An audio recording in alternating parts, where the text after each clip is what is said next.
But anyway, with that being said, let's look at this article. So what this is basically saying, for decades, testosterone levels have been declining. Your granddad may not have been quite as swift with Excel, but he probably won up to you where T levels are concerned. So it's normal for testosterone levels to decline as you get older, but for some reason, there's been a population level drop with each generation, at least since the 70s, okay, which is when I kind of came into the game. This means, on average, Gen Zers and millennials have significantly lower testosterone levels compared to their predecessors. But what is it? Why is this happening? Okay, obviously, I'm not going to read all of this, but let's have a quick look through and see what they're saying. So he says here, the average testosterone levels in men are declining by about 1% every year. All right. A large-scale study of Israeli men has shown how, on average, testosterone levels have dropped between 2006 and 2019 by over 10% across almost every age category. I mean, that's incredible, isn't it? 10% over every age category, right? You know, nuts. I mean, this is a big thing that's happening. Now, obviously, people are going to have theories as to why. But we can't know for certain that 60-year-old millennials and Gen Zers will have lower testosterone levels when they are 60 years old, but it's looking very likely. What's concerning is that testosterone levels aren't the only problem. Sperm counts are also dropping. Okay, well, that's another issue. So why are these testosterone levels falling? What's the problem here? Okay, so these are some of the reasons that Medichecks are giving. The first one, obesity and sedentary lifestyle. Okay, so everyone is sitting down and on their computers like me now, and they're not exercising, they're not going outside, they're playing computer games, they're streaming for 17 hours a day or whatever they're doing, they're watching porn, and so they're getting fatter, and that and body fat pushes down testosterone. So that's a big thing. Okay, and this is obviously, 101 manosphere advice, 101 red pill advice, right? Go to the gym, start lifting. Okay, and you can see why. This makes a lot of sense, doesn't it? External toxins, plastic bottles, okay? Food storage containers, liners of metal food cans, detergents, all right? So there's new chemical stuff that's being put out there into the atmosphere that is affecting our T levels, all right? Fewer smokers. So this one's a bit contentious, right? So it says fewer smokers. Smoking's a weird one, isn't it, right? I mean, I don't know if you guys remember a couple of years ago, Tate famously was talking about smoking cigars, and he was saying, yeah, it raises your testosterone. And, there were naysayers and people going, that's nonsense, what's he on about, etc. But there is some truth in it, or there is a kernel of truth in it. What this article is saying here is that although it may surprise you, some data shows that smoking marginally increases testosterone levels, although not all studies agree with this. So it's kind of, proceed with caution. I wouldn't advise anybody takes up smoking, but there are memes I see on X quite a lot where people are going, oh, before the smoking ban, and and there seems to be actually with some of the younger guys, some of the younger Zoomer guys, a kind of resurgence of the coolness of smoking, which for most of my life, smoking increasingly was frowned upon until it became, well, pretty much almost completely outlawed. But it seems like now you've got a bunch of younger dudes who, smoking is actually seen as being quite cool again. Now, I've got a full confession here. I actually fell back into the smoking habit for a bit last year. Okay, I actually fell back into smoking. I mean, why the hell I did it, I don't know. I hadn't smoked for probably 15 years, like probably longer. Okay, I used to smoke when I was a lot younger. I was up to like 20 a day, sometimes even up to 40 a day, depending on, if I was out late at night, going clubbing, whatever.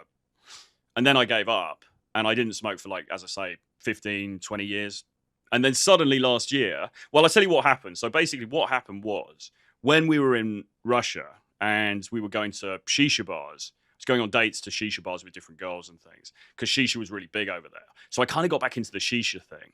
And then from shisha, then you kind of get into cigars because it's like, okay, I'm going to meet Sterling Cooper. I'm going to meet Tristan Tate. Let's go and have a cigar. It's quite cool, blah, blah, blah. So you get into that whole thing.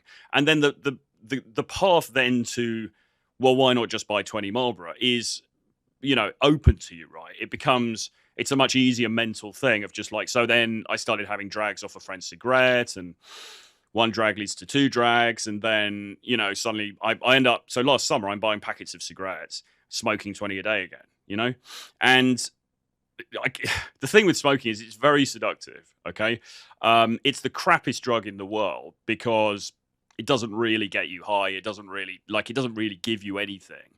But, you know, the first one in the day, sometimes when you have one with a coffee, something, it does sort of, it gives you a bit of a buzz. There's something that sort of comes with it, okay? It's a very seductive habit to fall into, but it was absolutely ruining me as far as my cardio was concerned, because what then happened was that I started to do very high intensity training with my trainer Max. You know, we're doing basically boxing training, but I mean, I'm going tomorrow to meet him. We're going to do some actual sparring in the park. But I mean, a lot of the focus is on the cardio stuff and the high intensity stuff. Okay, and the reality is, it just doing that and then smoking 20 fags a day, it just doesn't. Sorry, cigarettes for my American viewers. It doesn't work. It just, you can't do it. It just doesn't work. So I ended up giving up that again last year. So I haven't smoked cigarettes for about 4 months or something, which I'm very glad about. Little bit of a segue into my own personal life there, but yeah. So, you know, they're claiming here ironically, there's fewer smokers, and that's creating a fall in testosterone. But again, you know, I wouldn't take up smoking at all for that reason. Stress and mental health problems. Okay, I think this is more important. Really, obviously, we all live these very stressful lives. Increasingly, we're pulled one way and another. You know, work's very stressful. The economy seems to be turbulent. There's a lot of crap going on in the world. And yeah, all of this stuff impacts on our level of testosterone. So that's another reason. And then other causes, tighter fitting underwear. Don't know about that. Warmer temperatures in homes and offices. Maybe. Conditions like diabetes. So they say, look, there's no single cause for the downward trends. It likely comes with a combination of changes in our lifestyle, environment, and behaviors. But the important thing is that it is falling, and it's continuing to fall, and it seems to be falling quite significantly. If you look at that study, the Israeli study, where it fell 10%, I mean, Jesus Christ.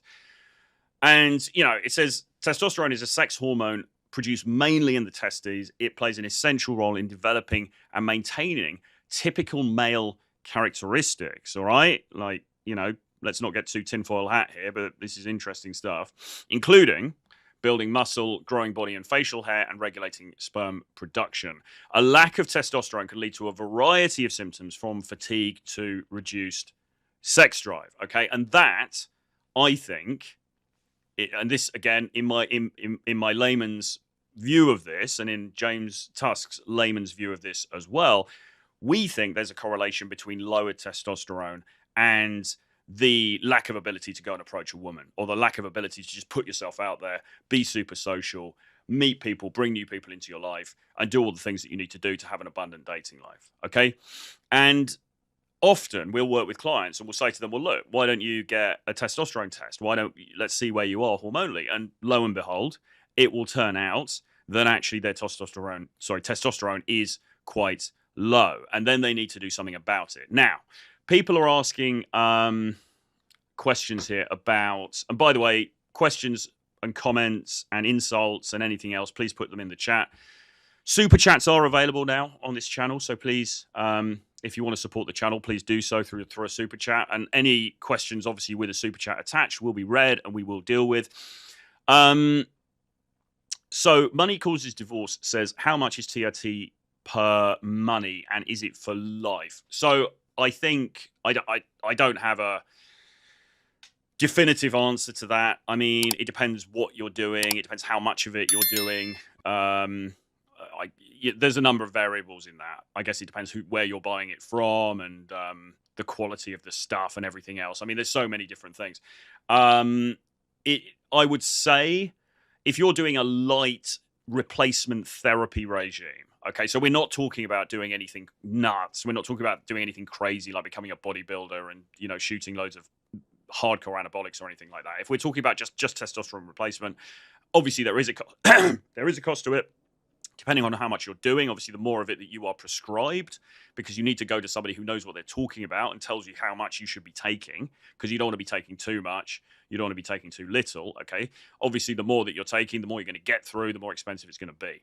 But I would say if you're just looking at TRT on its own, it's not hugely expensive. Is it for life? I, I think it is. I mean, I know, or at least put it this way, I know that a friend of mine, he was on it for a while. He was doing TRT for a while. Then he came off TRT. Now, nothing dramatic happened. I mean, he was okay. He didn't sort of keel over and, you know, something terrible happened. But over time, he felt less effective, because the problem is when you're doing this artificially, it suppresses your natural production of testosterone. So yes, I mean, it is something. And look, when we work with Dave, okay, and this is why you should always work with a medical professional when you're considering this stuff. Firstly, Dave is not the kind of dude who's going to say you should just be on it regardless, right? He's going to look at your lifestyle, look at where you're at, and there might be other things that you can do that don't include TRT. There might be other supplements you could be taking. It could be down to your diet, right? It could be down to your sleeping regime, okay? There's so many other things that you can do before you start doing TRT, okay? So that's the first thing to say.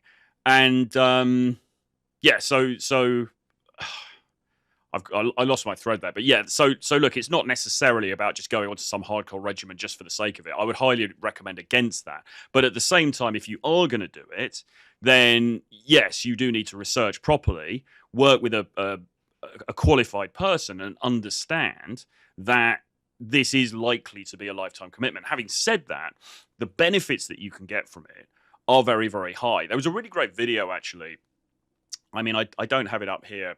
We could find it. I'm not sure it's worth it, really. But there was a really interesting video with Rollo Tomassi, John Zerka, Glenn Lawrence, and somebody else, Mike Sartain. And it was after Access Vegas, and they were all sitting around the table doing like a post-show kind of conversation. And they were all talking about TRT. And it was really fascinating for me, because it was kind of at the start of my journey with this stuff. And they were basically saying, look, I mean, to perform on a higher level, because testosterone is the lifeblood of everything. It's not just about girls. It's not just about sex. It's not even just about getting jacked, right? It's the lifeblood of everything. And if you can optimize that, it's going to create improvements through all areas of your life, okay? So on the one hand, you might think, well, have I got to be on this for life? Is this going to, you know, what a commitment? But on the other hand, you might think about, well, what is the opportunity cost of my testosterone just slowly declining over the ages, and until I become, you know, I become this withered old man, I suppose, who doesn't have any drive to go out there and do anything. Anyway, look, as I say, proceed with caution, speak to a medical expert, get this stuff checked out. If you're in the UK, I would recommend MediChecks. Go to their website, you can have a look, get the test done, get the blood test done, and then, and look, if you want to, you know, talk to me about getting an appointment with Dave, who is a world-leading expert, drop me an email, troy@realtroyfrancis.com.